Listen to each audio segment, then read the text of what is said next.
আজকে আমি সকালে ঘুম থেকে উঠেই বই পড়তে বসে পড়েছি। কারণ আজকে আমার টিউশনে পরীক্ষা আছে, তাই মুখস্থ করা পড়াগুলো একটু রিভিশন দিচ্ছি।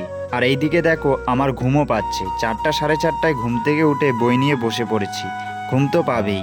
সমস্ত কিছু পড়া রিভিশন কমপ্লিট করে এখন ব্যাগ ট্যাগ নিয়ে টিউশন যাওয়ার উদ্দেশ্যে বেরিয়ে পড়লাম। যখন তুমি কোনো কিছুর জন্য চেষ্টা করছো, তখন তোমার মনোযোগ শুধুমাত্র লক্ষ্যের দিকে থাকা উচিত, অন্য কোনো দিকে নয়। হ্যাঁ, আমি মনে করি কোনো কিছু পাওয়ার জন্য যদি সেটার প্রতি মনোযোগী না হই এবং সেটা যদি অনুশীলন না করি, তাহলে কিন্তু চাকরির পরীক্ষায় বসা বেকার। দেখতে দেখতে টিউশনের কাছাকাছি চলেও আসলাম। টানা 3 ঘন্টা ক্লাস করার পর টিউশন থেকে বের হয়ে পড়লাম। আর এইদিকে দেখো, একটা কাস্টমারের কাছ থেকে আমি একটা পাসবুক নিয়ে ব্যাংকে চলে আসলাম। যেহেতু টিউশন গিয়েছিলাম, তাই সাইকেলটা ব্যাংকে রেখে গিয়েছিলাম।